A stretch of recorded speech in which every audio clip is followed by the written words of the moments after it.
Hey guys, welcome back to my YouTube channel. Today we're going to be talking about the most violent war between Christians and Muslims. But as we get into the video, this is only for educational purposes only. I'm only teaching you guys. YouTube, don't demonetize this video. It's for educational purposes only. But yeah, without further ado, let's go ahead and let's talk about the most violent war between Christians and Muslims, the Crusades.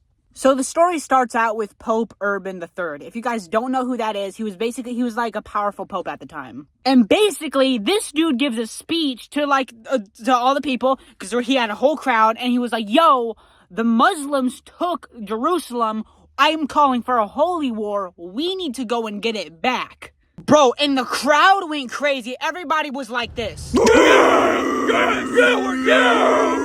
And Pope Urban is basically telling them like, yo, also, they're attacking Christian travelers, and God wants you guys to do this, and if you die, you're immediately gonna go to heaven. That's what he told them. And you gotta think, this man's speech actually influenced, a lot of people. Even, poor men and, poor farmers. Even children wanted to slide for their homies. Even children wanted to slide for God. They're like, yeah, let's go. Let's go. And just like that, thousands of people were sliding for God. Even people that didn't even, there was some people that didn't even care. They just wanted to slide for something.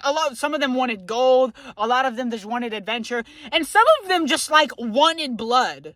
And now they're getting ready they're packing up provisions, and they're basically getting ready to slide on the Muslims. And the Pope is like, yo, God be with y'all. May God guide you guys. Yeah. And you gotta think, a lot of them were very optimistic on sliding on the Muslim. Some of them weren't even knights. Some of them were farmers. Some of them are travelers. Some of them actually carried wooden sticks because they wanted to slide on these people so bad. And then they started running out of food. And as the towns that they passed through, they stole food. And then soldiers attacked the Crusaders. And a lot of Crusaders died because of this.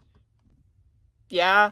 And then some of them realized how far and rough the journey was actually going to be. So a lot of them just turned back while others believed in what they were doing and just kept going. And then they keep sliding. So they're going through forests, rivers. And a lot of them are really scared because they don't fully understand or grasp what they've gotten themselves into. Bro, in the Crusade, some of the Crusaders just wanted to fight. So here's what a bunch of them did. They just attacked random towns. Yeah, they just attacked random towns, and then listen, here's how bad this dude is. And then a literal king, was angry by this, and he pulls up on the Crusaders, and he's like, yo, leave my land, or I'm sending all of y'all to Jesus. And what's funny about this is that the Crusaders wanted to fight. And then when the king Coleman, because that's what his name was, King Coleman was just like, yo, leave my land or all of you are being sent to Jesus. And then all of them are like, okay. They actually listen. It's funny to think about. It's funny that they actually listened, because when he was like, yo, leave or I'm killing all of you, they're like, bet, okay, we're leaving. And then they finally pull up to a place where it's actually ruled by Muslims, a land ruled by Muslims, and there's powerful armies there, and there's tall walls, and some of the leaders are like, yes. And then they're like, this is where the real fight begins. And then the first enemy was actually Turkish warriors. These were people that were fast with their bows and arrows, and they had really fast horses, and they smoked a lot of the Crusaders. And you just gotta think, they were gunning these Crusaders down. I'm talking, bro, I can't even get into detail, because, YouTube don't demonetize this video, YouTube. But, those movies when they're, shooting arrows, and, you could just see, a flourish of arrows going, that's what was basically happening to the Crusaders. But they didn't have any shields or armor, and a lot of them were gunned down because of it. And then the Turkish warriors kind of they surrounded the Crusaders, and they just showed no mercy. It was brutal, bro.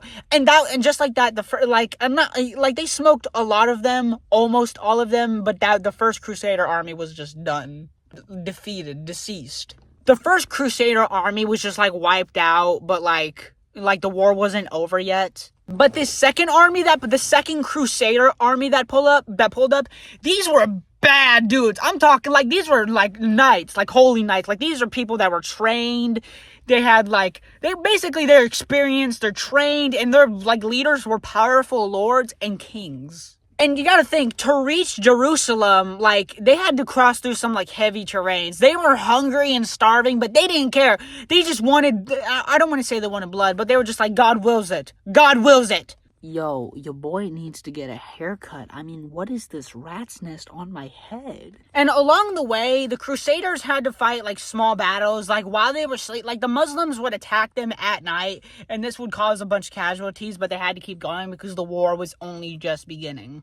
And then they came across the first big city that they came across, and the place was basically called Nicaea. It had really tall walls, and it was ran and ruled by Turkish warriors. And then they're like, "Yo, we're sliding on them today." And then the Crusaders basically surrounded the entire place, and they cut off the food and water.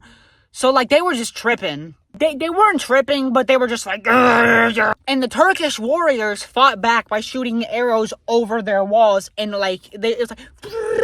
basically the Crusaders' goals was to starve them out, but they quickly fought back. The Turkish warriors did. And then the Turkish warriors were getting overrun, so they haul out to the next city after them. The Crusaders were strong, but the Turkish warriors had a plan. They sent a message to the Byzantine Empire. He was basically a Christian ruler. And then he sent an army over there, but instead of letting the Crusaders take the city, he just took it for himself. Even though the Crusaders were angry about it, they didn't care. Their main goal was Jerusalem, so they just kept marching. And then the Crusaders left Nicaea, and they trashed, how do you say this? They went through the Asia Minor, which is was a very hot place at the time. And as they're going, they're like, we need food, we need to find shade, because they didn't have any food or water, so they were just dehydrated and starving out there. But the Turkish warriors knew the land around them. They knew the area at the time, so they're just sneaking in the hills, waiting for the correct time to attack. And then as the Crusaders were setting up camp, the Turkish warriors just started attacking. So there's arrows raining down from the sky, and they tried getting their swords, but the Turkish warriors had already circled around them and were shooting at them from their horses. The Crusaders won, but they still didn't have any food, and they lost a lot of men from that one battle. And Jerusalem was still far away. After months of marching, the Crusaders came across a town or a city called Antioch. And there was a bunch of food and resources inside, but they couldn't get in. And then the Crusaders camped outside of the place, Antioch, but they couldn't get in, so they just waited and they camped out there. But winter was rolling around, and they were just yo, we need food, we need water, we're gonna die before they do. And they were so hungry. Some of them hunted rats to eat them. Some of them boiled up leather shoes just so they could into soup so they could eat it. And they got very sick by this. Also, a lot of people just gave up and left. They just left. But the leaders would force them to stay. They'd be like, "Oh, you ain't going anywhere." And then one night, one of the Turkish warriors straight up betrayed their own, and they let the Crusaders inside, and the Crusaders just started smoking people. Innocent bystanders, ah! The Crusaders had won, but it was at a cost. So many people were smoked by it. There was so much blood and bones throughout the street. The Crusaders had taken Antioch, but I'm just gonna start calling it that. But it was the city. But they took it, but it was at a cost. They didn't have any food, they didn't have any water, and they were a new army was coming, so they had to think fast. And then a powerful Muslim leader named Kribaja, I could be saying his name wrong, but he pulls up to Antioch, and he's like, "Yo, I'm because you gotta think, this is a very powerful Muslim leader. He didn't just want to smoke the Crusaders, he wanted to end the war permanently. He wanted to destroy the Crusades forever. The Crusaders had taken Antioch, but they were trapped inside, and Kribaja's army was just circling. They were just surrounded the city, and they were like, we're trapped. There's nothing we can do. Many Crusaders lost faith. They had thought God had abandoned them, so they just gave up. But the leaders was like, "Yo, you either fight or we're gonna die." And then, get this, there was a priest that went by the name of Peter Bartholomew that said the spear that had pierced Jesus was buried somewhere in the town. So they're like, Bet. So they're like rummaging around and they're bailing and they find the spear and they charge at Carpaccia and they defeat the army and they win. The Crusaders had survived, but a lot of them were like really sick or like they just couldn't fight, and a lot of them just wanted to go home, but others were like, yo, we came for Jerusalem. And then they split into two groups. One of them was like, yo, we've done enough. We're not doing anymore. And they just stayed back. And then the stronger warriors, the ones that did actually want to go, they just marched on. And it just kept on getting worse. Like, as they were traveling, they traveled to, like, a bunch of deserts. And, like, a lot of the horses would just, like, collapse.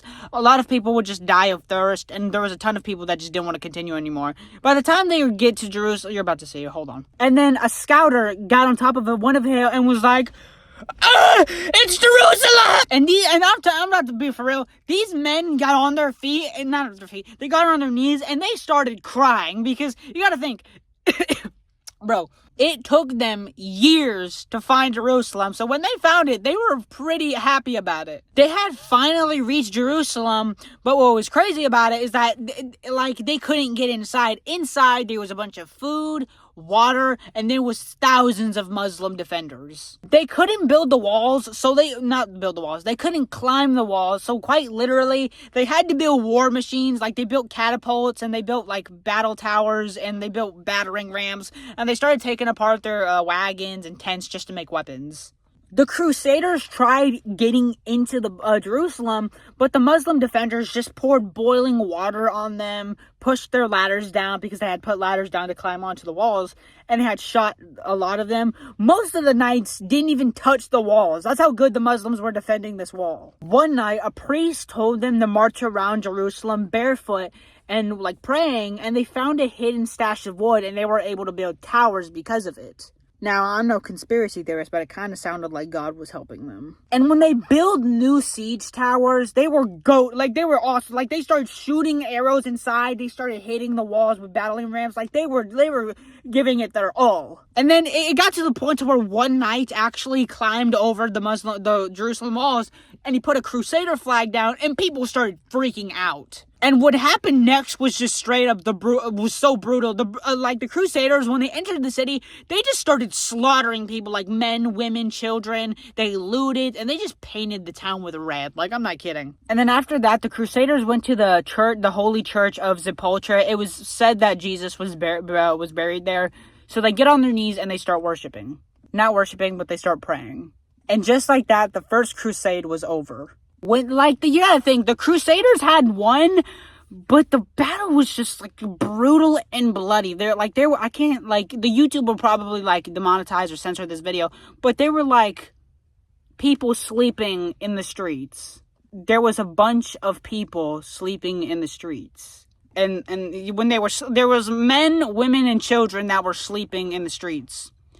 Tons of people sleeping in the streets. And then the Crusaders needed a ruler, so they needed a king. So the guy was, like, named Godfrey Bullion. He was gonna say, yo, I'm gonna be the new ruler of the Holy Church of Sepulchre. He didn't say he was gonna be a leader, he said he was gonna be the defender, but, like, you know. And then any remaining survivors just fled. So, like, the Muslims, the Jews, they just left. Like, they had to get out of there. Or if not, they would have been sleeping like the rest of their people. The Crusaders now ruled it, but, like, they started fighting amongst each other. Like, some people just wanted power. A lot of people wanted land, and they just started fighting amongst each other. And then after that, the news of the massacre that the Crusaders had done spread like wildfire. The Muslims knew what they had did, and they were horrified by it too, but they didn't let them keep the land. They didn't plan on, like, letting them keep the land for that long. And then one of the Muslims there, his name was Ahmad ad-Din Zengi. I don't know how to pronounce his name, so I'm just going to call him Ahmad. Ahmad knew what they had done, but he was furious because of it. He was like, yo, we're going to take back what's ours. And the Crusaders were, like, too busy fighting with each other. They built castles all across the land, but they still weren't ready for what was about to happen. And then Ahmad's army started attacking small towns of the Crusaders, and the Crusaders thought the war was over, so they're, like, taken back by this. They're like, oh, what is this? And the Crusaders had built a strong city named Edessa, and a bunch of knights lived there, and there were tall walls all around it, but there was one problem. There wasn't enough knights or soldiers. In 1144, Immad's army basically just stormed inside of it, and they smoked everybody. And you gotta, Immad's army just, like, slaughtered thousands. I mean, I get it, like, he was not playing. He was not, when he said they were gonna take back what was theirs, he meant it. And you gotta think, Edessa had been the first crusader state ever, and now that it was gone, they were scared. And then when the news of, like, you know, Edessa falling, the news got back to Europe, and the Pope heard this, and he called for a second crusade, and he starts calling all knights and soldiers to the Holy Land, to go back to the Holy Land. And then in 1147, two powerful kings led their armies to the Holy Land. King Louis VII of France and Emperor Conrad III of Germany. Their goal? Take back Edessa! And then the Crusaders started marching through the Byzantine, I could be saying that wrong, the Byzantine land, and the Byzantine emperor didn't like them, so he just, like, made things difficult for them. Like, he raised prices for food and water. A lot of people, or the Crusaders, ended up stealing some from the locals, and this made him mad. And you gotta think, by the time the Crusaders reached the Holy Land, like, they were tired, they were starving, they were dehydrated, like, heavily, and they kept arguing on where they wanted to go. Some argued that they wanted to go to the Holy Land, Jerusalem, and a lot of them argued that they just wanted to attack a Muslim city nearby, which was called Damasia. What? Damasia? What? Damascus, a Muslim city nearby. And the leaders of the Second Crusade were King Louis and Emperor Conrad. But since the Crusaders couldn't take Edessa just yet, they were like, we're going to attack this Muslim we're going to attack this Muslim city, and it's going to be easy. But they were wrong. At first, the Crusaders were doing well. Like, they were going up against the walls, and they were doing good. But then the Muslims started pouring boiling water on them and started shooting arrows at them. And then some of the Crusaders set up a camp near an orchid, but then some of the leaders, like, moved them into a worser spot, and the people in the spot thought that their leaders were betraying them just so they could abandon the fight. And then the Crusaders just, like, lost all hope, and they dipped. Like, I'm not kidding. Like, and the Muslims laughed at them for this. And the Second Crusade was over after 4 days. Like, 4 days. Like, they just ran. They ran in shame, too. Like, the Muslims laughed at them. After the Second Crusade, the Crusaders were just, like, weak. And you gotta think, the Muslims were only getting stronger. Not only that, a new leader was about to arise that was about to change the course of the entire thing. The rise of Nuruddin. Do you guys remember the person I mentioned previously that led the Muslim army? His name was Immad. I called him Immad, but his real name was Zengai. Yeah, well, Nuruddin is his son. This dude was smart, he knew what he was doing, and he was very powerful at the time, and he wanted to unite the entirety of the Muslims so they could slide on the Crusaders. And Nuruddin just started winning battles. He just started whooping so much, I can't curse, but he just started whooping butt. He took back Aleppo, Edessa, and parts of Syria. The Crusaders couldn't stop this dude. And then Nuruddin found a young boy that went by the name of Saladin.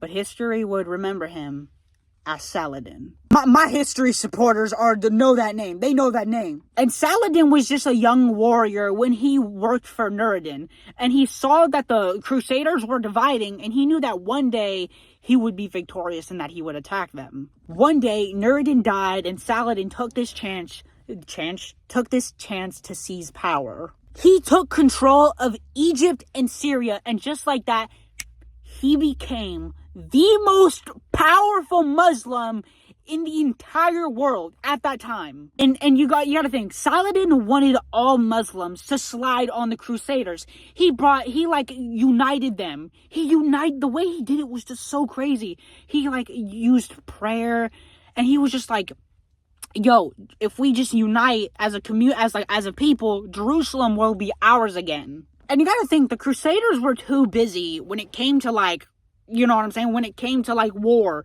They were just too busy fighting amongst each other, and they were too busy fighting small battles to prepare for Saladin. And then, in 1187, Saladin was ready to slide on the Crusaders. He was getting ready to. He gathered thousands of soldiers, and his goal was to destroy the armies before taking Jerusalem. And then the Crusaders had a king, and he led them, and the king's name was King Guy. No, I'm not kidding. That's actually his name, King Guy of Jerusalem.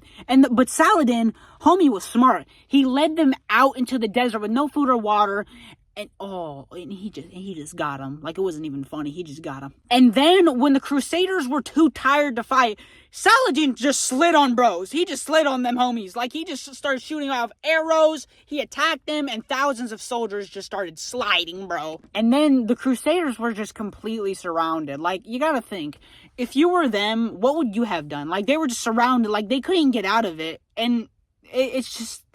the more you think about it, it's just so crazy how prepared this dude Saladin was. And then King Guy, the guy that led them, surrendered. So thousands of Crusaders just were like surrendered, and Saladin took their most holiest relic, and the relic was called the True Cross. And you know, just with that, the Crusaders were just done for, and the Muslim or Saladin, bro, I'm not even kidding. I'm not Muslim or anything, but this dude is just dripping with aura. Like, I'm sorry, he just is. Bro literally was smart.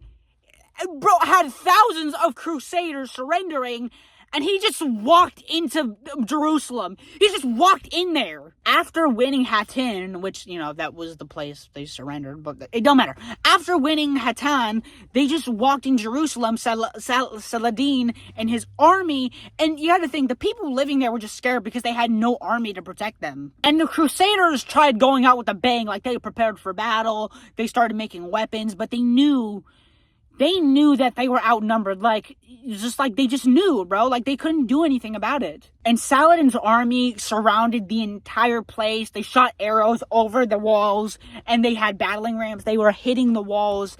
And the Crusaders were just, like, at their mercy. They couldn't do anything, bro. Like, and then one of the, like, last leaders of the Crusaders basically just goes out to Saladin, and he's like, yo, and he's just, like, begging him not to, like, cause a massacre. He's like, yo, we surrender. Please don't hurt these people like we did to you guys in 1099. And you know, Saladin agreed. He was like, that, okay, we won't. And then a lot of the Crusaders just, like, they were allowed to leave, but they had to pay a ransom in order for them to leave. And the people that were too poor, Saladin, you know, he's just like, yo, it's fine. You can just go for free. Just leave. And then Jerusalem's fall, it reached Europe, but the Pope was, like, very angry at this, and he called for, to be more specific, Pope Gregory the 8th. Yeah, the 8th. The 8th! I don't know why that's so important, but, like, he just, like, he calls for a third crusade. To put this into perspective for you, imagine 2 wars, okay? Imagine 2. Not 2 wars, imagine 2 big crusades, right? And in each crusade, people, I can't explain what they were doing because of YouTube, but just, like, sleeping people. Thousands and thousands of sleepy people sleeping in the streets of their own homes. Tons of people sleeping. That's what was about to happen again. And then 3 kings answered the call. Listen. Richard the Lionheart of England, Philip II of France, and Frederick Barbarossa of Germany. And then the German king dies, and he died by drowning in a river on the way to the Holy Land, which, you know, if you're fighting in a third crusade, that's kind of like an anticlimactic way to go out. And like, many of his soldiers just, like, went home. Only Richard and Philip made it to the Holy Land, but as they made it to there, they kind of argued on who wanted to be in charge. Yeah, kind of not good when it, you know, like, yeah, oh my goodness. And, bro, you gotta think, while these 2 are arguing, Saladin is preparing for war. Like, he's getting forces, he's building up his defenses, and it's just not looking good for the Crusaders, man. And then a big battle took place at the city of Acre, and Saladin and his army and the Crusaders are just, like, for months. I'm not exaggerating by saying that. It actually took months. And there's just this brutal... Oh my god, yo, I can't even get into it right now because then the video will get taken down. And the Crusaders outside of the city ran out of food. A lot of them just got sick and died. And it's just like, but Richard, like one of the kings that led them to the Holy Land, he didn't give up. Richard the Lionheart. Ugh. Can we just take a time and like appreciate his name? Anyway, they pull up to the place, they pull up to the Holy Land, and unlike the other Crusaders, he was smart. Like, he led his army with great skill. It says that, great skill. I'm literally reading it to you. I'm like, it says he led his men with great skill, and archers just rained arrows on the city, and the soldiers ended up breaking the walls. And then they break into the Acre, which is like the town, like the city that they were fighting in between. And they break in after 2 years. They were fighting to get they were doing that for 2 years. And then as they finally got in there, the Muslim defenders were just like downed immediately. And by downed, I mean like they surrendered to like the people. And the Crusaders had won their biggest victory of the Third Crusade. They were going after the Jerusalem walls for 2 years. 2 years. And they finally did it. And bro, after taking the city, Richard, he ordered the execution of 2,700 Muslims. Yeah, the execution of all of them. And then Saladin was mad. You were mad. And he prepared for a defense. He was feared. And the war between them was even more brutal. After taking Acre, the King Richard just like led them to the Holy Land, but it wasn't easy. Saladin's men kept continuously attacking them, and it was just really bad. Like, you gotta think, and they were starving and they were hungry too. So imagine like riding a bicycle and you're really hungry. Think of that, but times 10. And near the town of Arsif, Richard, like the Saladin had attacked them, like he had got the jump on them. He had set up a trap, and he had the cavalry attack the Crusaders, and Richard's men wanted to attack them, but Richard's like, nah, homies, wait. He told his like boys, he's like, yo, wait we're gonna hit him, but we just need to wait. And then when the time was right, Richard had told his men to charge in full force, and they did, and the Muslims were just defeated, and Saladin had to retreat. And then after that, the Crusaders continued marching. They saw Jerusalem, but King Richard wasn't sure on whether or not he should have taken the city, or he wasn't sure on if he should slide on them or not. And then like they continue marching, and they're like hungry, and they're like they're just like a bunch of hunger and starvation goes out throughout the entire Crusades. And Richard is looking at this. His army wants to slide on these boys immediately, but he's not sure if he should do it or not. And then Richard comes to the realization, he's like, yo, even if we did take Jerusalem, we won't be able to hold it. And Saladin, even though he retreated, he still has like powerful army. So we don't, so he's like thinking to himself, he's like, oh man, I don't know. We're like, should we? And then Richard made a painful decision. He decided to turn back, even though he really did not want to. The knights wept in frustration, but because he knew he wasn't going to be able to hold it. So he just decided to retreat. Not retreat. They just fell back. And after years of constant bloodshed, the both parties were just tired. They didn't want war anymore. Like Richard and Saladin and Richard were just like, they wanted peace. So they sent messengers over to each side to confirm about peace, and they respected each other for doing that. And then in 1192, Richard and Saladin made a truce. And here's what the deal was simple. Number one, the Muslims keep Jerusalem, but Christian pilgrims can visit safely, and the Crusaders keep some cities along the coast. And Richard was super beat up that he couldn't take Jerusalem, but he knew that his army was too weak to fight against them, so he just returned back to England, upset because, Saladin had won the war, but he also respected Richard, he respected him, so he made sure that, Christian pilgrims that did enter Jerusalem were protected. After the Third Crusade, the Crusaders never fully took back Jerusalem at all. There were crusades later on, but they also failed as well, so they never fully took Jerusalem. And then in 1193, Saladin was dead. 1 year after Richard had left, but he was respected amongst his enemies, and he was a hero to the Muslim people. And then on the way home to England, Richard was actually captured by his enemies of Europe, and they held him, and the people tried getting him back, but they didn't return Richard without paying. The people had to pay a pocket just to get this man out of ransom. And then by 1291, over the course of 100 years, the Crusades just fell terribly. The last Crusader state or city was destroyed, and the Christians lost control to Jerusalem permanently. They couldn't, you know what I'm saying? They couldn't do it. The Christians lost the Holy Land forever. And that is the story on the most violent war between Christians and Muslims. Now, at the end of these videos, because my videos are kind of about Bible related stuff, so coming out about something about history is kind of not in my element, but I hope I did well, and I hope I educated you guys. And just this video is just for educational purposes only. YouTube did not demonetize this video. It's for educational purposes only. Just hold on. Don't be beating me up because of this, YouTube. Come on now. But yeah, please make sure to like, comment, and subscribe, because these videos actually take a really long time to make, and it would do me the biggest favor if you could just do that for me now. But yeah, I think that's about it. I thank you. I love you, and God bless.